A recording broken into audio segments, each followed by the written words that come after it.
What's up guys, it's Tom here and welcome to a brand new Liverpool transfer news video. And multiple sources are saying that Borussia Mönchengladbach's Manu Kone have also agreed personal terms, agreed contract terms with Liverpool in the last few days, and now Liverpool and Borussia Mönchengladbach are negotiating the transfer fee. But because Borussia Mönchengladbach haven't been qualifying to any European competition in the past 2 years, basically Manu Kone is available for around 35 million pounds, maybe even less, if Jörg Schmadtke can do an absolutely fantastic negotiation, because Borussia Mönchengladbach really need the money, and Manu Kone is on a very low salary compared to Liverpool's wage structure. So even if we double or triple or quadruple his wages, he will still be among the middle earners at Liverpool. So if you are excited about this news, leave a like, subscribe if you're new around here, and let me know which other midfielders do you want Liverpool to sign, or who else do you want to see in a Liverpool shirt next season. And subscribe if you're new around here. So according to Dave Davis, another journalist, he has pretty much confirmed, according to his sources, Manu Kone has agreed personal terms with Liverpool FC. So basically, that means that the agent of Manu Kone, or the representatives of Manu Kone, already told Liverpool what kind of wages he wants, what kind of bonuses and add-ons he would want in his contract. And I don't think this transfer will be a big problem, because Liverpool still have a lot of money left over after just signing Alexis Mac Allister for just 35 million. Compare that to Enzo Fernandez, who cost Chelsea more than 100 million pounds. And don't tell me Enzo Fernandez is 3 times as good as Mac Allister. He might not even be a better midfielder than Mac Allister. They are different. Enzo Fernandez is more like a deep-lying playmaker, and Mac Allister is a box-to-box midfielder who can play attacking midfielder as well. But still, the fact that Mac Allister only cost 35 million and Enzo Fernandez cost more than 100 million. It shows that Liverpool have been again smashing it in the transfer window. Very, very smart transfers that we are doing. And if we could sign Thuram and Manu Kone, both of them in this summer transfer window, that would be fantastic. And now it's just down to Liverpool and Borussia Mönchengladbach whether they can agree a transfer fee. But as I said, because Manu Kone's price is not extraordinary, I think Liverpool can negotiate a 35 million pound transfer fee, and Borussia Mönchengladbach really need the money because they don't really have much. So if they could sell one of their big talents for a lot of money, they could reinvest that into the squad. And the journalist said that Manu Kone is a thrilling prospect from the Bundesliga. He is reportedly close to being in a Liverpool shirt. We have to say no one really knows this apart from Jurgen Klopp and the regular Liverpool characters. However, look at what the journalists are saying. The terms are agreed between Manu Kone and Liverpool. The young midfielder has showcased his quality in Germany, and he could prove to be a very exciting addition to Jurgen Klopp's squad. Known for his nimbleness, agility and creativity, Kone could inject some much needed youthful energy into Liverpool's midfield. And even last August, Melissa Reddy, another journalist, reported that Liverpool have been scouting and monitoring the progress of Manu Kone alongside, of course, other midfielders. And Jörg Schmadtke will know the holding midfielder because he has been at Wolfsburg, and he's also reportedly interested in other clubs.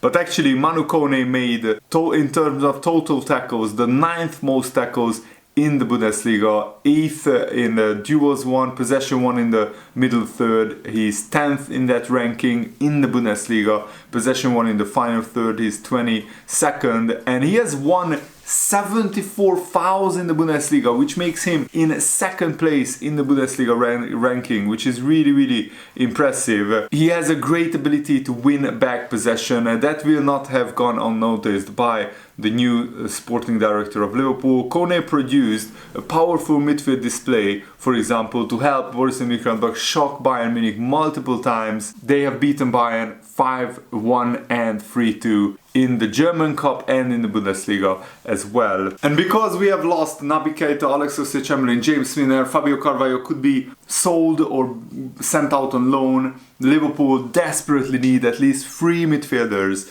to be signed in this summer transfer window. And Ben Jacobs also confirmed that Liverpool are negotiating with Nice for Thuram and with Borussia Mönchengladbach for Manu Kone. And both the players could end up at Liverpool. There is a genuine chance of that. They definitely want to bring in another midfielder, Ben Jacobs said. The Thuram and Kone talks are legit. Liverpool have certainly inquired about those 2 players, so both are ones to watch. Signing both, along with the already confirmed Alexis McAllister, would completely transform Liverpool's midfield. Both Thuram and Manu Kone are 22 years old, so they can be molded and developed and nurtured by Jurgen Klopp and the whole Liverpool setup, which is still world class at developing young players and growing them and making them hopefully much better. And hopefully these players, even if just one of them turns into a world class midfielder, it's a fantastic investment, because if you can turn just one of these midfielders into a £100 million midfielder, you basically saved on all the other transfer fees as well. So Manu Kone is mainly a defensive midfielder, but because of his technical and athletic skills, he can go into a box-to-box midfield role as well. He has a very good quality in possession, and he has a solid structured physique with muscular strength in the legs combined with good quality in basic technique. This leads him to be an excellent protector of the ball and to easily retrieve the ball during the opponent's offensives. It was also good to get past people and leave him in his wake with his dribbling and his agility. And Manu Kone is quite tall himself, 186 centimeters tall. He's muscular, he's athletic, he's strong, and he is difficult to get the ball off him. For that reason, he has power, strength, and he's skilled in the aerial duels. He's great at protecting the ball as well. And he has bags of energy and he has bags of intensity in his game, and that's why I think he will be a major improvement into Liverpool's midfield. I mean, Thiago, Fabinho, Henderson, they don't have the legs anymore, the energy anymore to every 3 days run up and down the pitch, put tackles in, get the ball back, and then to have the energy to run forward with the ball and to distribute it. Especially Henderson and Fabinho had really bad off seasons. Thiago's season was disrupted by injury, so signing young, hungry, energetic midfielders is definitely the way to go for Liverpool. And Manu Kone not just has defensive solidity, but he can carry the ball forward as well. And if he gains experience in a big European club like Liverpool, trying to grow alongside more experienced players and higher standards, then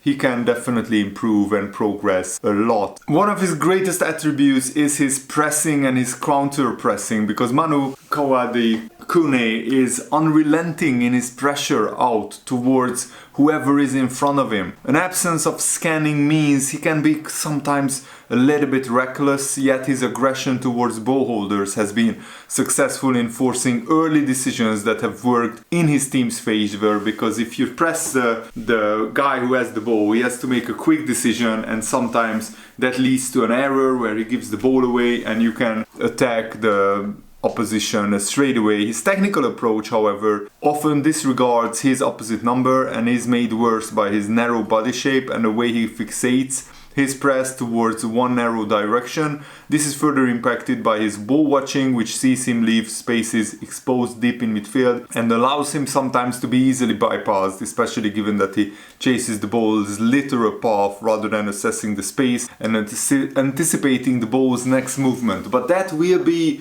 improving with time and with coaching. Of course, he's still a very raw player. At 22 years old, you are not the complete midfielder. With experience, with training, with football education, he will get much better. His tackling is also very good. His tackling tactique is fantastic. He's equally aggressive in his challenges from just about any angle, but without overstepping the mark. He spreads himself well and he's light enough on his feet to be able to shift his body in a fashion far superior to the way he His otherwise well-timed standing lunges and his willingness to hurl his body across his opponents at any given opportunity are the main ways in which he most effectively dispossesses them. And even though he's a quite tall player, 6 foot 1 inches tall, he still has a surprisingly low center of gravity. He puts his upper body strength to great use in many of the aerial duels he puts himself up for, and he has a good enough leap to consistently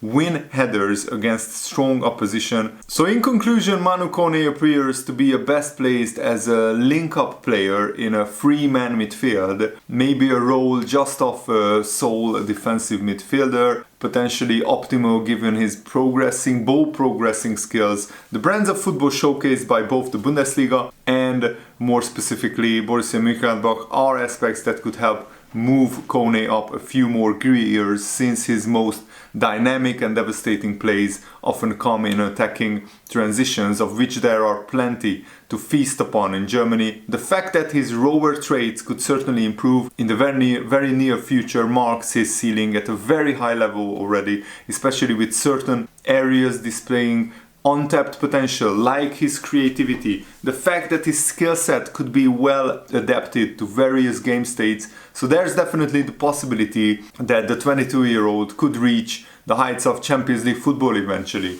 And I mean, maybe it's better that Liverpool are in the Europa League, in terms of these players won't have the pressure of straight away having to perform in the Champions League. The Europa League is still a strong competition. There will be some strong teams in it, but hopefully that will allow Liverpool to rotate a little bit more in the Europa League and keep a fresher first 11 for the Premier League, at least during the Europa League group stages. And what is really promising about Alexis Mac Allister is that Alexis Mac Allister gets into the Liverpool first team. He is a regular starting quality player, and I think it's hugely encouraging that Liverpool wants to get their transfer business done as early as possible. So hopefully most of our signings, or at least most of our midfielder signings, will be there when the first day of pre-season training starts, so they can be integrated into the group and they can learn the playing style, the different tactical setups and the tactical approaches that Jurgen Klopp wants to have in each tactical system. And Alexis Mac Allister already has played a lot of games. He's 24 years old. He already won the World Cup. He has been playing in the Premier League for like 3 or 4 years, and he knows what the league is all about. And he will be in Liverpool's first team, probably for Liverpool's starting 11 from the first day of the season. And I really want Alexis Mac Allister to start and Henderson to be on the bench throughout the whole season. I think Henderson only should be a backup player. And yes, we can start Fabinho, we can start Thiago, but both of those players will have either injuries or loss of form, so we need others like Thuram and Manu Kone to come in and to give Liverpool a lot of options. And that's it for today's video. I really hope that you guys enjoyed it. I had a lot of fun making it. Thanks for watching, and more videos to come. And also, the Champions League final is today. Who will win it? I really hope it's Inter Milan, but I have a sinking feeling that it will be Man City's first Champions League trophy, and I've already said many times, Champions League, Man City shouldn't even be in this competition because of their cheating, and they should be kicked out of the Premier League as well. But until the authorities do nothing, then we have to watch Man City pile on the trophies, but they will never get the praise, the recognition and the respect that they want, because they have been cheating their way to the top of English and European football. That's just not just my opinion, but many other people's opinion. Let me know what you think in the comments below. Thanks for watching. Have a lovely day. See you later, guys. Goodbye.